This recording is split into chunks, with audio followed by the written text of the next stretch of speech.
Izin share screen ya, Bu.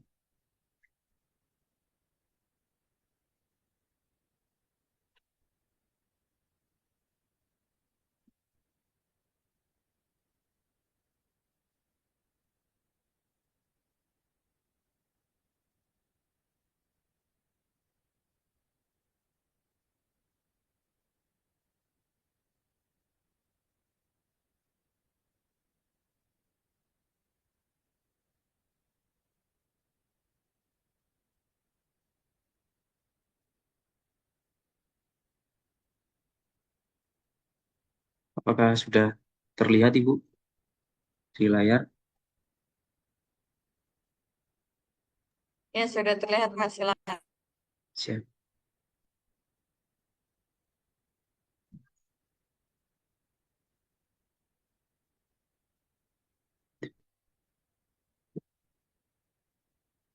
Assalamualaikum warahmatullahi wabarakatuh. Selamat malam yang saya hormati Ibu Mutiara, selaku dosen pengampu mata kuliah Manajemen Keuangan 1, serta rekan-rekan Akam 401 yang saya banggakan. Di sini kami dari kelompok 7 pada hari ini akan mempresentasikan materi mengenai eh, pasar obligasi dan valuasi. Adapun materi yang akan kita bahas di hari ini adalah yang pertama fitur-fitur obligasi, kemudian ada pemeringkatan obligasi, jenis obligasi, pasar obligasi, inflasi dan tingkat suku bunga, serta faktor penentu yield obligasi. Sebelum kita mulai, saya ingin menyampaikan bahwa materi ini sebenarnya pada dasarnya disusun secara kolektif oleh anggota kelompok 7, namun perlu kami informasikan bahwa presentasi malam ini beberapa rekan kami berhalangan untuk hadir. Kak Nurul Laila Sari dan Kak Pita Sari saat ini tidak dapat bergabung karena ada tugas pekerjaan yang mendesak yang tidak bisa ditinggalkan. Selain itu ada satu anggota kelompok lagi yaitu Mas Rory Ikrom yang dari awal hingga saat presentasi dimulai belum ada kabarnya. Oleh karena itu untuk menghabiskan waktu, eh, saya beserta rekan kelompok yang hadir akan mewakili presentasi materi ini. Baik, materi yang pertama yaitu fitur fitur dasar obligasi.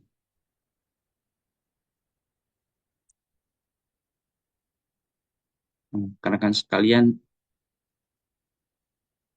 obligasi memiliki beberapa fitur utama yang menjadi dasar dalam memahami instrumen ini. Fitur pertamanya adalah nilai nominal atau face value atau par value. Nah, nilai nominal ini adalah nilai pokok utang yang tertera di lembar obligasinya. Nilai ini yang nantinya menjadi komitmen si penerbit itu untuk dibayarkan kembali secara utuh kepada kita sebagai investor pada saat kontraknya jatuh tempo. Nah, kemudian untuk fitur kedua yaitu tingkat kupon. Ini adalah bagian yang paling dilihat oleh investor, yaitu tingkat bunga yang wajib dibayarkan oleh penerbit obligasi secara berkala, bisa tiap semester atau tahunan. Dan kupon inilah yang menjadi sumber pendapatan bagi pemegang obligasi. Kemudian fitur ketiga yaitu jatuh tempo atau maturity. Nah, setiap obligasi tentunya pasti memiliki masa berlaku atau umur. Selain tiga fitur utama ini ada fitur tambahan. Yang pertama ada call provision. Fitur ini memberikan hak kepada pihak-pihak penerbit untuk melunasi utang obligasinya lebih awal sebelum tanggal jatuh tempo yang sebenarnya. Kemudian ada put provision.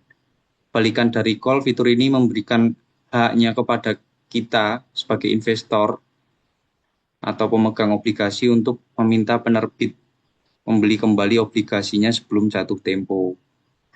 Kemudian fitur lainnya adalah convertible bond.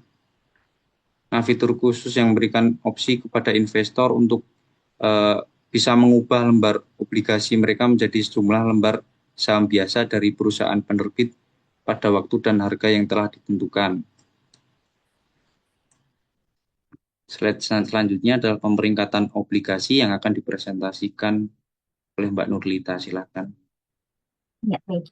Selanjutnya adalah pemeringkatan obligasi. Pemeringkatan obligasi sendiri adalah nilai independen yang dilakukan oleh lembaga pemeringkatan terhadap kemampuan penerbit obligasi dalam memenuhi kewajiban pembayaran utangnya. Penilaian ini mencakup analisis terhadap kondisi keuangan, prospek bisnis, dan faktor-faktor resiko yang dapat mempengaruhi kemampuan pembayaran. Hasil pemeringkatan membantu investor dalam mengambil keputusan investasi yang tepat. Di Indonesia sendiri memiliki dua lembaga pemeringkatan utama yang berperan penting dalam nilai kelayakan kredit obligasi. Kedua lembaga ini memberikan penilaian independen yang membantu investor dalam mengambil keputusan investasi dan memastikan transparansi proses modal Indonesia. Yang pertama adalah PT Perindo. PT Perindo didirikan di tahun 93. Ini merupakan lembaga pemeringkat domestik yang terbesar yang diakui oleh OJK untuk penilaian obligasi koperasi di Indonesia. Selanjutnya ada Fitch Rating Indonesia yang merupakan afiliasi dari Fitch Rating Global. Ini memberikan perspektif internasional dalam pemeringkatan, dikenal dengan metodologi yang relasi dengan standar rating internasional. Selanjutnya ada proses pemeringkatan. Di sini ada beberapa tahap. Yang pertama adalah pengajuan. Jadi emiten mengajukan permohonan rating dengan menyerahkan dokumen keuangan dan dokumen-dokumen yang dibutuhkan lainnya. Selanjutnya ada proses analisis. Di sini memiliki dua, yaitu kuantitatif dengan rasio keuangan, arus kas, juga kuantitatif dari manajemen, industri, dan posisi kuantitatif. Dilanjut dengan komite rating. Jadi komite independen mengevaluasi hasil analisis dan menentukan pemeringkatan final berdasarkan voting anggota komite.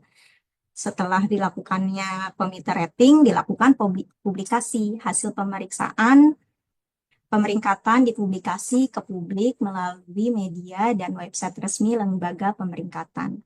Setelah itu dilakukan monitoring atau pemantauan berkelanjutan terhadap kondisi emiten, yaitu dapat meningkatkan dapat rating upgrade ataupun downgrade, atau juga bisa ditarik.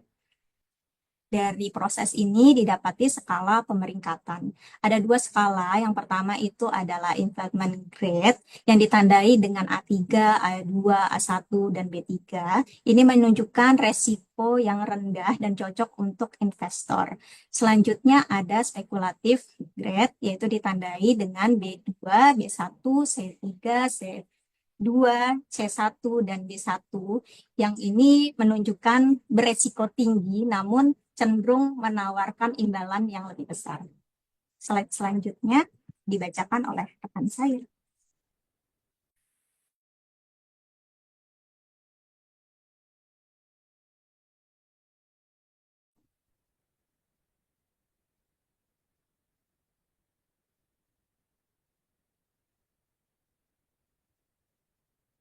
Apa itu obligasi? Obligasi adalah surat utang jangka menengah hingga panjang yang dapat diperjualbelikan. Berisi janji dari penerbit untuk membayar imbalan berupa bunga atau kupon pada periode tertentu dan melunasi pokok utang pada waktu yang telah ditentukan. Nilai nominal, nilai pokok yang harus dibayar saat jatuh tempo.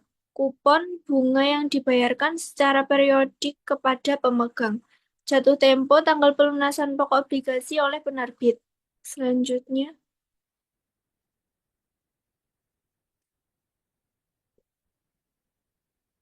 next. Obligasi pemerintah, ORI atau obligasi retail Indonesia, dijual langsung ke masyarakat umum. Kupon tetap tenor 2-3 tahun, imbal hasil lebih tinggi dari deposito.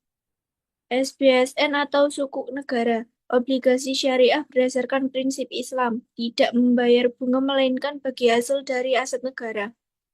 SUN, surat utang negara, instrumen utang jangka panjang pemerintah RI diperdagangkan di pasar sekunder, tenor 5-30 tahun. SBR atau savings bond retail, obligasi retail dengan kupon mengambang atau floating rate yang disesuaikan dengan BI rate ditambah spread. Selanjutnya, obligasi korporasi, obligasi kupon tetap atau fixed rate bond, bunga dibayar tetap setiap periode. Imbal hasil dapat diprediksi, cocok saat suku bunga turun. Resiko nilai turun jika rate naik. Obligasi kupon mengambang atau floating rate bond. Bunga mengikuti referensi atau JIBOR atau BI rate. Perlindungan terhadap kenaikan suku bunga. Cocok di lingkungan suku bunga naik. Arus kas tidak pasti. Obligasi zero kupon atau zero kupon bond. Tidak membayar kupon periodik. Dijual dengan diskon dari nilai nominal. Retur diperoleh dari selisih harga. Cocok untuk perencanaan jangka panjang. Selanjutnya, obligasi syariah atau sukuk. Sukuk ijarah berbasis akad sewa, menyewa, atau ijarah. Imbal hasil berupa uang sewa aset yang mendasari paling umum digunakan di Indonesia. Sukuk mudharabah berbasis bagi hasil antara penerbit atau mudarib dan investor atau sahibul mal. Retur tergantung keuntungan usaha. Sukuk musyarakah berbasis kemitraan atau penyertaan modal. Investor menjadi mitra bisnis dan berbagi untung rugi secara proporsional. Perbedaan sukuk dan obligasi konvensional. Berbasis aset nyata atau aset backed, imbal hasil bukan bunga atau riba. Akad sesuai prinsip syariah lebih transparan dalam penggunaan dana dapat dimiliki non-muslim. Selanjutnya,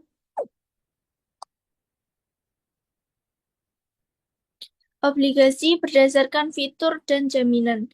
Obligasi konversi dapat dikonversi menjadi saham perusahaan penerbit pada waktu dan harga tertentu. Memiliki potensi keuntungan lebih tinggi bila harga saham naik. Obligasi dijamin atau secure. Didukung oleh aset jaminan atau agunan spesifik. Jika penerbit gagal bayar, pemegang obligasi dapat mengklaim aset jaminan tersebut. Obligasi callable, penerbit memiliki hak untuk melunasi obligasi sebelum jatuh tempo. Biasanya menawarkan kupon lebih tinggi sebagai kompensasi risiko call bagi investor. Obligasi tanpa jaminan, tidak didukung aset jaminan spesifik, hanya mengandalkan reputasi dan kemampuan bayar penerbit. Kupon lebih tinggi sebagai kompensasi risiko. Selanjutnya, perbandingan jenis-jenis obligasi. ORI atau SUN, pemerintah RI, rendah, moderat, tinggi. Sukuk negara, penerbit pemerintah RI, resiko rendah, imbal hasil moderat, likuiditas tinggi. Obligasi korporasi, penerbit perusahaan, risiko menengah tinggi, imbal hasil lebih tinggi, likuiditas menengah. Suku korporasi, perusahaan atau syariah, risiko menengah, imbal hasil moderat tinggi, likuiditas menengah. Obligasi konversi, penerbit perusahaan, risiko menengah, imbal hasil moderat, opsi, likuiditas menengah. Eurobond, sovereign atau korporasi, resiko bervariasi, imbal hasil bervariasi, likuiditas tinggi. Zero kupon, penerbit, pemerintah atau korporasi, resiko menengah, imbal hasil diskon harga, likuiditas menengah. Obligasi daerah, penerbit Pemda, resiko menengah, imbal hasil moderat, likuiditas rendah. Next. Selanjutnya akan dilanjutkan rekan saya. Slide selanjutnya, Kak. Baik, selanjutnya saya akan menjelaskan mengenai pasar obligasi. Pasar obligasi adalah pasar keuangan yang menjadi tempat diterbitkan dan diperdagangkannya surat atau obligasi. Dalam pasar ini, pemerintah maupun perusahaan berperan sebagai pihak yang membutuhkan dana atau peminjam, sedangkan investor berperan sebagai pihak yang memberikan dana dengan membeli obligasi tersebut. Secara umum, pasar obligasi dibagi menjadi dua jenis, yaitu pasar perdana dan pasar sekunder. Yang pertama yaitu pasar perdana. Pasar perdana merupakan pasar ketika obligasi atau sukuk pertama kali diterbitkan dan ditawarkan kepada masyarakat melalui mekanisme penawaran umum. Jadi pada tahap ini, dana yang dibayarkan investor akan langsung diterima oleh penerbit sebagai sumber pendanaan. Sedangkan yang kedua adalah pasar sekunder. Pasar sekunder merupakan pasar tempat obligasi diperdagangkan kembali antar investor setelah masa penawaran di pasar perdana selesai. Perdagangan ini dapat dilakukan melalui bursa efek maupun over the counter, yaitu transaksi yang dilakukan secara langsung di luar bursa. Slide sebelumnya, selanjutnya, slide-nya. Selain menjadi tempat diterbitkan dan diperdagangkan obligasi, pasar obligasi juga memiliki beberapa fungsi penting. Bagi pemerintah maupun perusahaan, pasar obligasi itu berfungsi sebagai sarana untuk memperoleh dana jangka panjang atau jangka menengah yang digunakan untuk membiayai berbagai kebutuhan, misalnya pembangunan, ekspansi usaha, maupun pengembangan proyek lainnya. Sementara bagi investor, pasar obligasi menyediakan alternatif investasi yang dapat memberikan pendapatan tetap melalui pembayaran kupon secara berkala. Oleh karena itu, obligasi ini sering dipilih oleh investor yang menginginkan tingkat pendapatan yang relatif lebih stabil.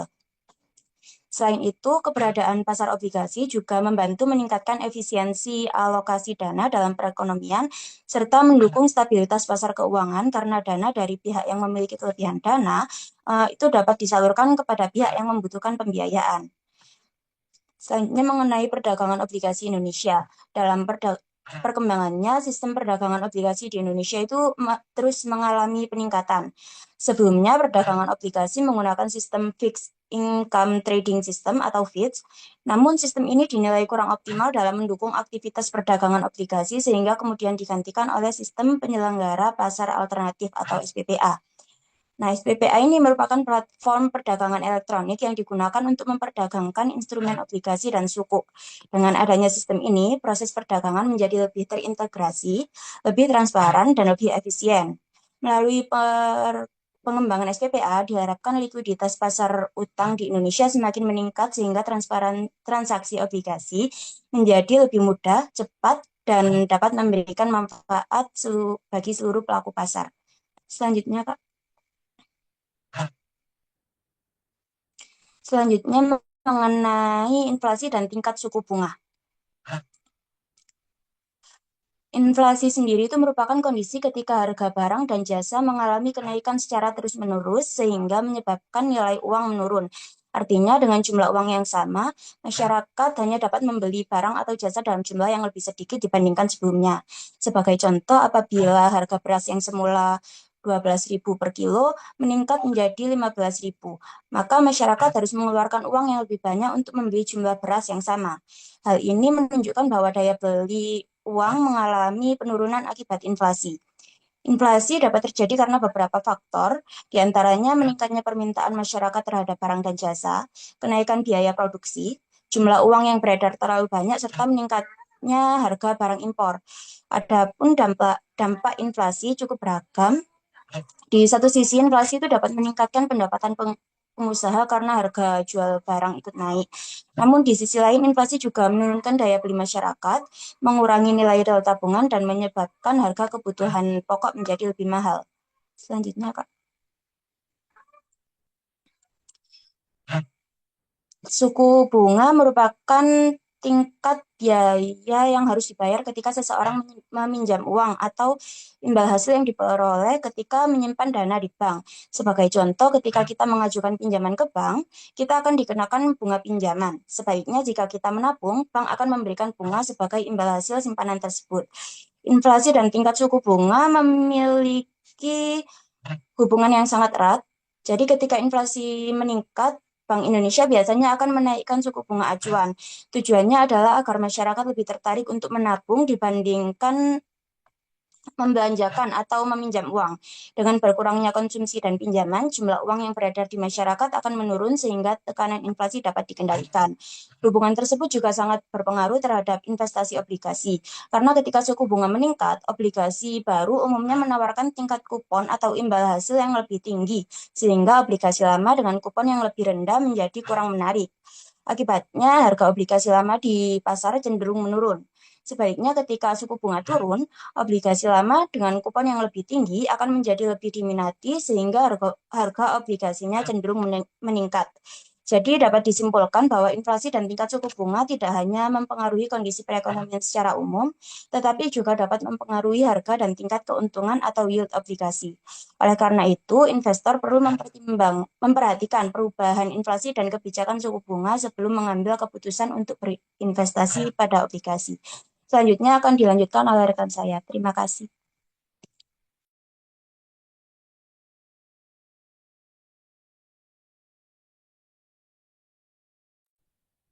Baik, selanjutnya adalah faktor penentu yield obligasi. Nah, yield obligasi ini adalah total pengembalian yang diterima oleh investor. Nah, faktor perpaduannya untuk membentuk yield obligasi ini ada beberapa dimensi. Yang pertama adalah dimensi waktu, itu seperti term suku bunga. Kemudian dari lingkungan luar itu ada faktor makroekonomi. Kemudian ada yield to maturity. Kemudian ada dimensi dari risiko internal, yaitu default dan likuiditas. Yang pertama terkait struktur term suku bunga. Nah, pada gambar di sebelah kiri adalah yield curve atau kurva imbal hasil. Pada grafik ini sumbu vertikal ini mewakili nilai yield dan yang horizontal ini adalah maturity atau masa jatuh temponya. Nah, secara normal kurva ini bergerak naik melengkung ke kanan ya teman-teman. Yang berarti semakin panjang sisa jatuh tempo obligasinya, umumnya yield yang ditawarkan juga akan semakin tinggi. Namun ada juga anomali apabila kita menemui bentuk flat yield curve atau kurva yang mendatar. Ini perlu dipahami karena mungkin menandakan adanya ketidakpastian transisi ekonomi di pasar. Terkait pergerakan kurva ini terdapat satu teori juga, yaitu teori ekspektasi murni. Teori ini menyatakan bahwa tingkat yield jangka panjang sebenarnya merupakan cerminan dari rata-rata suku bunga jangka pendek yang diharapkan terjadi di masa depan. Nah, kemudian faktor makroekonomi dilihat dari dimensi yang lingkungan luar. Nah, yang pertama ini ada suku bunga. Kenaikan suku bunga acuan bank sentral ini otomatis akan mendorong yield obligasi di pasar agar ikut naik, agar obligasi tersebut tetap menarik di mata investor dibandingkan instrumen lain, misalnya kayak deposito gitu.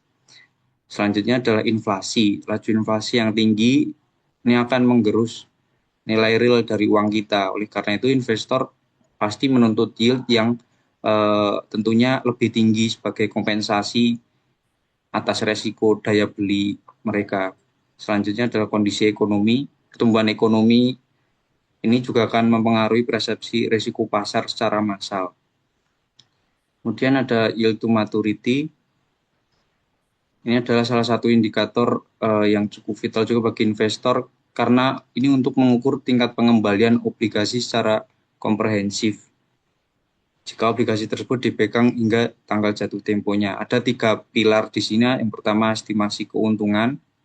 Nah, YTM pada dasarnya mencerminkan IRR yang akan diterima oleh investor. Dengan catatan seluruh pembayaran kupon dibayar tepat waktu dan obligasi tidak dijual sampai jatuh tempo. Kemudian yang kedua ada reinvestasi kupon. Konsep YTM ini mengasumsikan bahwa setiap bunga atau kupon yang kita terima secara periodik tidak didiamkan saja, melainkan diinvestasikan kembali pada tingkat bunga yang sama dengan nilai yield to maturity tersebut. Terakhir ada penyesuaian harga. Perhitungan YTM tidak hanya melihat kuponnya, tapi juga memperhitungkan selisih antara harga beli pasar saat ini dengan nilai nominal atau face value obligasi saat jatuh tempo nantinya. Baik itu menghasilkan keuntungan maupun kerugian.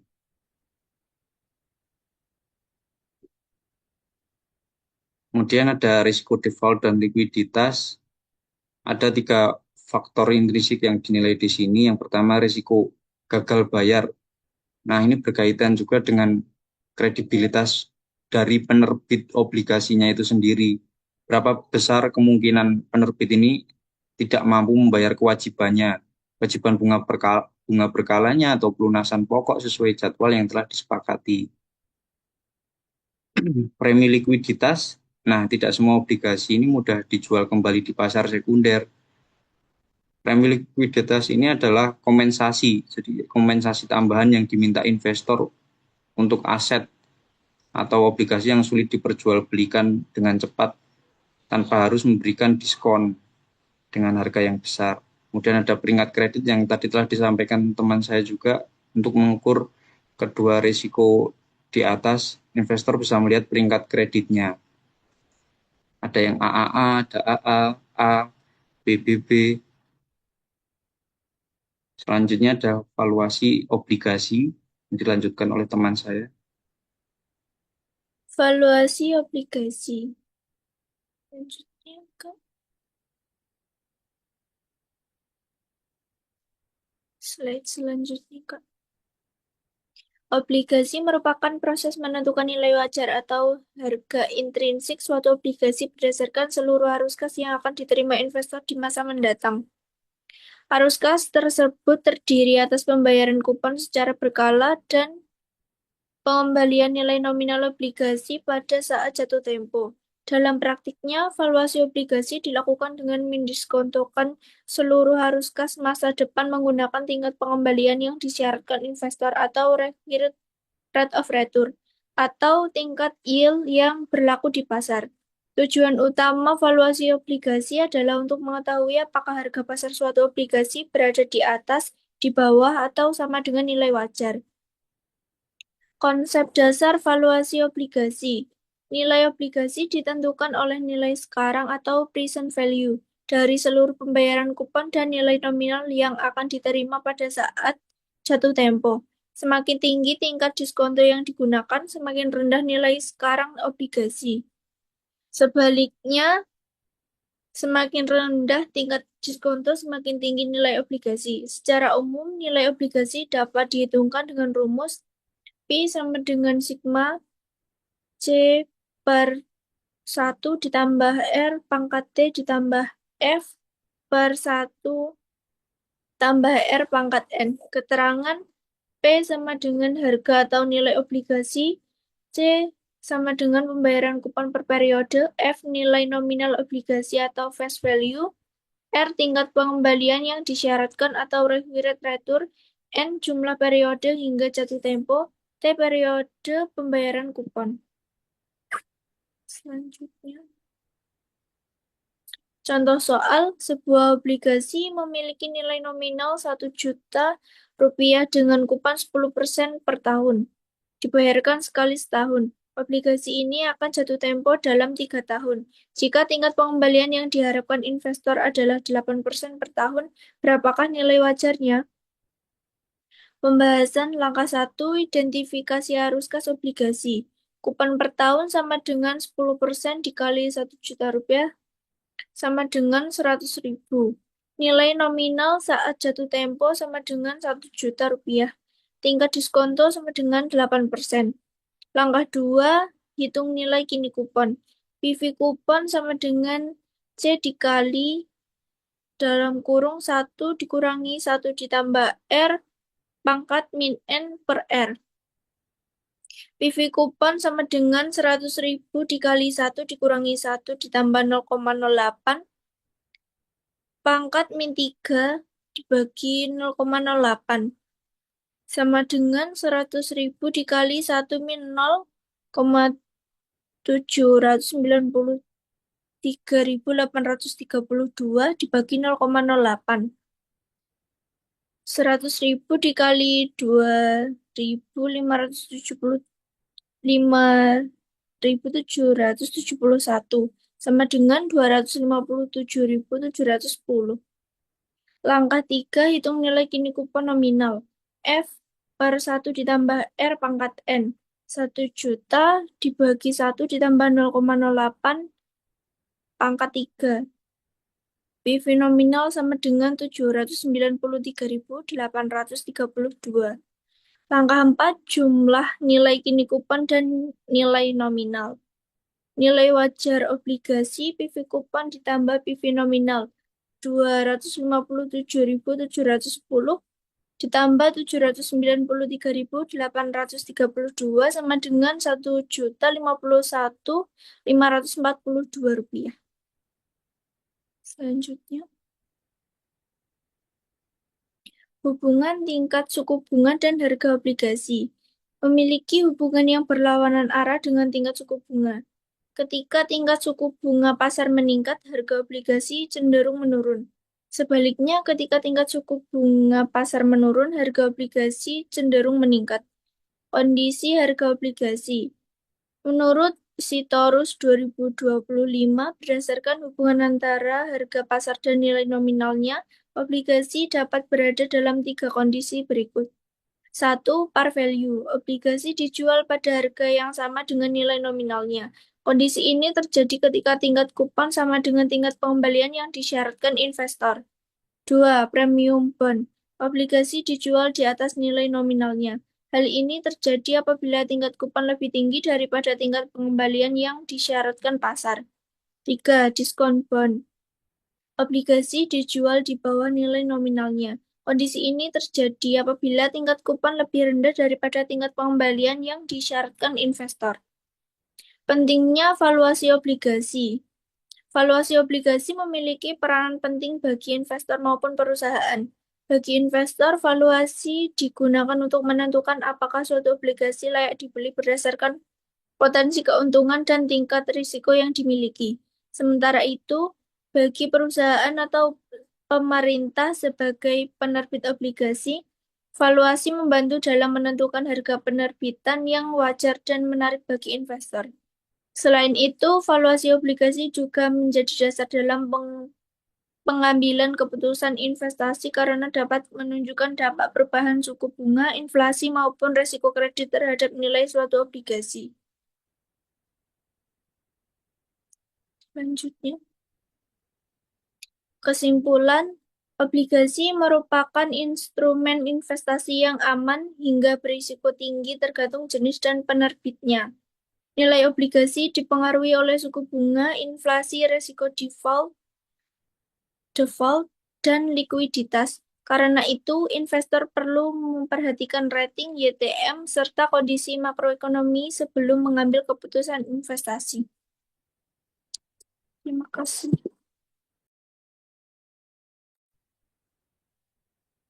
Baik, Ibu Mutiara dan rekan-rekan, demikian pemaparan Oke. dari kelompok 7.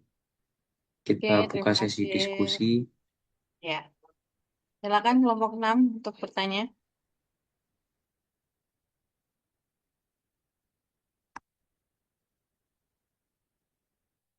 Sudah ada di kolom chat Mas Pradana.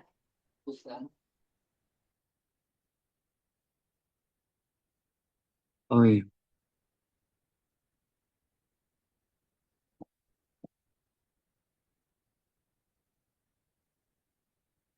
mengapa masih banyak investor yang memilih berinvestasi di obligasi padahal keuntungan dari saham bisa lebih besar? Baik, terima kasih Bu. Saya diskusikan sebentar Bu, dengan teman sekelompok.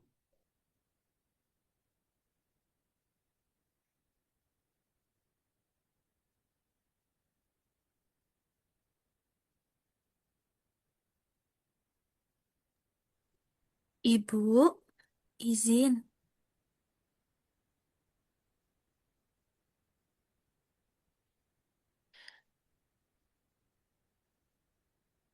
Oke, mau ditampung dulu ya, Mas Prada.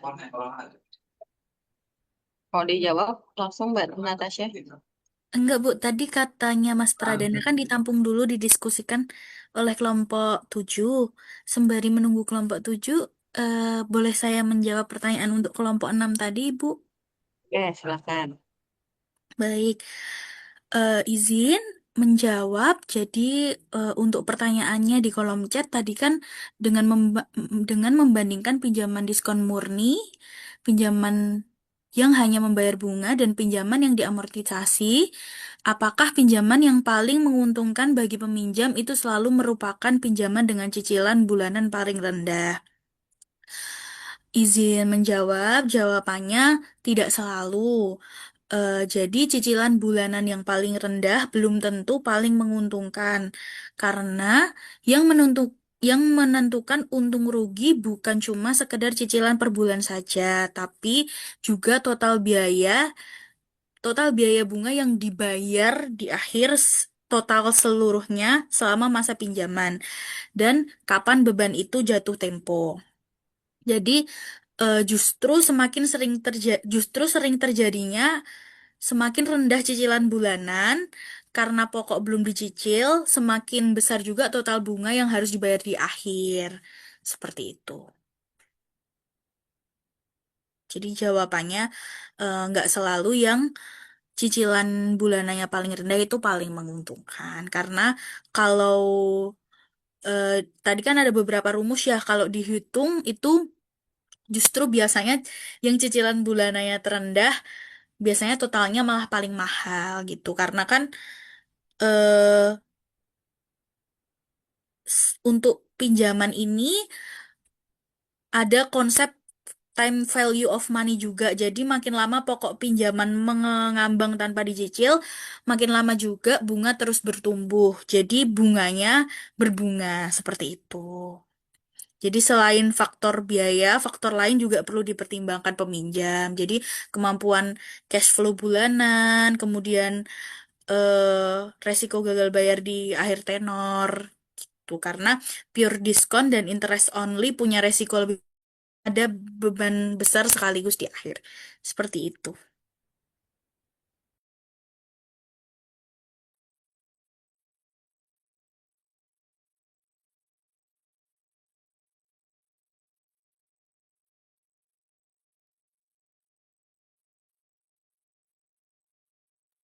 Oke, gimana Mbak? Siapa tadi yang bertanya? Mbak Orchid. Orchidnya mana ya? Izin Bu. Halo. Halo, ya izin Bu. Sudah ya? Ya, jawabannya bisa Ya. dimengerti Bu. Terima kasih Oke ya. atas jawabannya. Ya, maaf ya, suaranya agak kecil. Oke, tadi ya saya sepakat dengan Mbak Anastasia ya, bahwa memang kalau misalkan eh, apa tadi, apakah pinjaman yang paling menguntungkan bagi peminjam itu selalu merupakan pinjaman dengan cicilan bunga ya bulanan yang paling rendah. Jawabannya tidak selalu ya, karena memang di sini dijelaskan kalau misalkan kalian membayar pinjaman dengan cicilan bunga terendah, biasanya justru memakan total biaya bunga yang paling besar ya. Pada interest only loan, ya ada kalian membayar cicilan murah setiap bulan, ya tetapi itu cuman eh, ya apa ya tipuan semata gitu. Karena pada akhirnya nanti di akhir periode kalau diakumulasikan gitu ya, eh, jumlah pinjaman yang kalian pinjam itu akan jauh lebih besar gitu ya. Oke. Selanjutnya di kelompok ke-7 mau menjawab kelompok 6 pertanyaannya. Mohon izin Bu, Oke, saya Oktav silakan. tadi tidak mengikuti paparan berikut.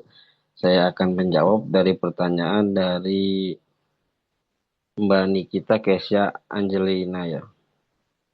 Mengapa masih banyak investor yang memilih berinvestasi di obligasi padahal keuntungan dari saham bisa lebih besar? Jawabannya, investor masih banyak yang memilih obligasi karena tingkat risikonya lebih rendah, memberikan pendapat tetap atau kupon, dan pengembalian pokok saat jatuh tempo lebih pasti dibandingkan saham.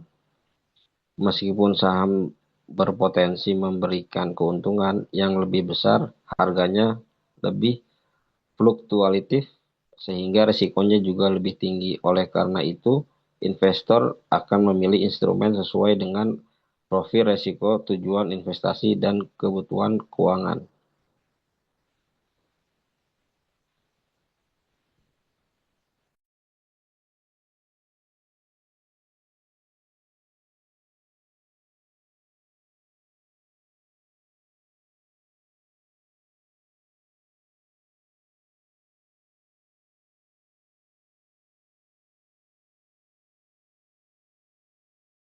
Oke, sudah ya, Mas Oktri ya. Oke, terima kasih untuk jawabannya. Tadi ya, terkadang itu orang itu kan berbagai macam ya. Ada yang memang dia mau mengambil resiko tinggi gitu, tapi ada orang yang memang maunya aman-aman aja gitu ya.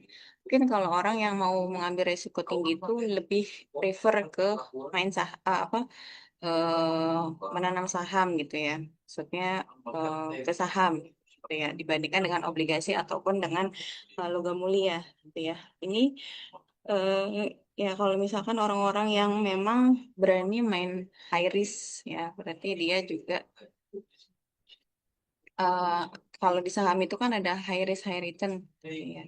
Jadi kalau misalkan orang yang prefer ke obligasi, dia itu mau cari kepastian ya, kepastian yang tetap karena memang investasi obligasi menerima kupon secara berkala itu dengan presentasi yang sudah ditentukan sejak awal gitu. Karena kalau saham itu kan fluktuatif ya. Kadang kita sudah menanamkan saham berapa puluh juta gitu, nggak taunya pas kebesokan atau kebesokannya udah turun banget harganya gitu. Nah itu beberapa orang mungkin yang kalau misalkan dia main aman ya udah mainnya di obligasi gitu ya. Jadi berarti tergantung dari personnya dia mau yang mengambil resiko tinggi tapi keuntungannya juga besar gitu ya. Atau memang yang main aman aja. Kadang orang yang kalau misalkan memilih obligasi bukan karena tidak tahu saham bisa memberikan untungnya lebih besar, melainkan karena memang membeli kepastian ya, keamanan dan stabilitas. Nah, kalau saham digunakan untuk menumbuhkan kekayaan, sementara obligasi digunakan untuk mempertahankan kekayaan dan menjaga arus kas tetap mengalir, gitu ya. Jadi tergantung orangnya, ya. Mbak, tadi siapa tuh yang bertanya? Pertanyaannya bagus nih, Mbak Nikita ya. Oke, mungkin Mbak Nikita lagi prefer main saham ya? Lebih ke saham ya? Iya, Bu. Oke, nggak apa-apa. Kalau misalkan emang mau ke sana ya nggak apa-apa. Oke, kalau saya pribadi mungkin prefernya ke masih ke reksadana ataupun saya menabung LM. Jadi saya apa ya orang yang nggak mau terlalu ngambil resiko ya. Ada yang salah juga kalau orang lebih prefer ke saham. Oke, paling itu aja materi hari ini kita beri applause dulu untuk kelompok 7 ya. Terakhir kita foto karena memang materinya sudah lengkap. Saya rasa kita sudahi aja. Kita foto dulu ya teman-teman ya. Ya, ya 1, 2, 3. Oke, terima kasih untuk kelompok 6 dan kelompok 7. Terima kasih juga teman-teman yang sudah hadir hari Terima ini. kasih. Ya, Terima kasih, yang Bu. sudah hadir hari ini. Kita bertemu sesuai dengan jadwal ya. Nanti dibantu sama Mbak Vici lagi. Oke, sekian dan terima kasih. Assalamualaikum warahmatullahi wabarakatuh. Waalaikumsalam warahmatullahi wabarakatuh.